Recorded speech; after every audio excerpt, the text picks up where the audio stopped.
Hi, I'm Kevin Williams. I'm the publisher at Talonbooks, operating out of Vancouver, British Columbia in Canada. We're one of Canada's oldest literary publishers, and we're distributed in the States by consortium.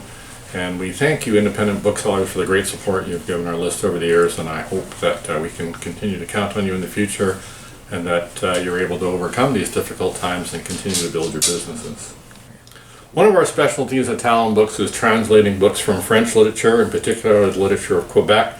And this year we're really excited to have two nonfiction titles, both of which were finalists for the Governor General's Award, our big literary award in Canada in 2018. And the first title, Orwell in Cuba, in fact, won that year. Orwell in Cuba uses the publication of George Orwell's 1984 in Cuba in 2016 as a very strong narrative thread to drive the book. The author, who's written 4 previous books, including one on the Ukraine, is really expert at bringing across these foreign cultures in a non-invasive way. He goes down to Cuba to the book fair to see why George Orwell is published now.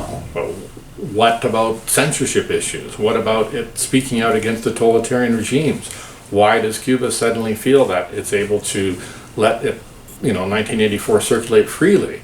Why do they feel that it's a great thing to actually launch at the book fair, one of the keynote things at the book fair? So Frédérick Lavoie goes out and talks to Cubans all around Cuba about how they feel about the current Cuba, the new Cuba, the open Cuba, as versus Castro's Cuba. And I think we find some surprising things in that there is a certain nostalgia for Castro's Cuba, and they're not necessarily satisfied with all the changes that have occurred.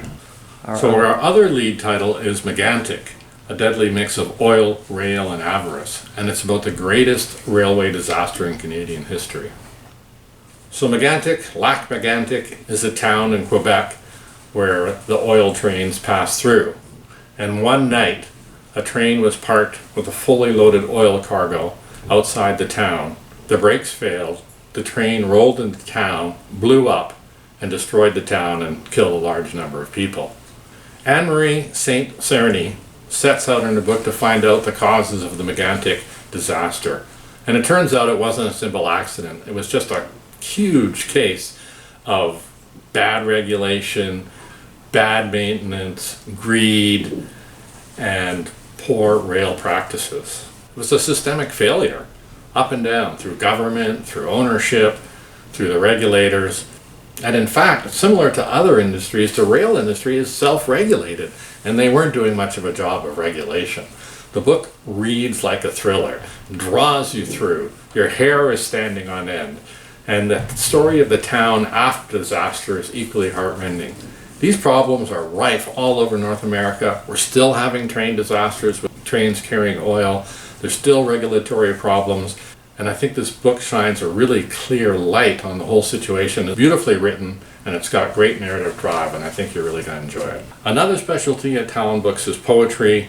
Our poetry grows out of the tradition of the Tisch School of Poetry, a kind of West Coast school of poetry based on the work of Charles Ocean and Jack Spicer. One of the leading practitioners of Tisch and one of the great Asian American poets is Fred Waugh. And Fred Waugh was the Poet Laureate of Canada a couple of years ago. We just published his magnificent collected early poem, Scree, and this fall we're really happy to publish Music at the Heart of Thinking.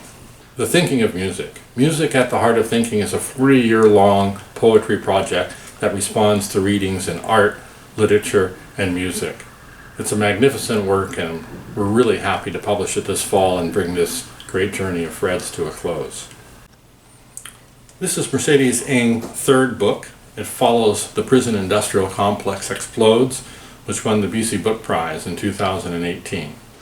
My White Mama, on the other hand, looks at Mercedes' relationship with her mother. It also looks at growing up in an extremely white town in Alberta with very little cultural diversity and very little room for people who didn't look like the norm. Mercedes draws on all sorts of pop culture and modern tropisms and wonderful uses of language to deliver a book that's full of life, actually full of humor. It's incredibly readable. It's hard not to read it in one sitting, and yet the subject matter is incredibly powerful, and few people are able to address the issues of racism and growing up as a person from two backgrounds, as well as Mercedes Eng. Finally, we have Junie de Cell's debut poetry collection. Junie de Cell is a Haitian Canadian who was raised in Treaty 1 territory, which is Winnipeg, Manitoba. The first half of Eat Salt focuses on zombies and uses that metaphor to effectively explore Black lives and conditions in North America. The second half of this book focuses on the ocean and the violent crossings that enslaved peoples endured coming to their new land. Thanks very much for taking the time to watch and listen. We really appreciate it. Contact us if you want a reading copy, or if you want to join our catalog mailing, email us at info@talonbooks.com.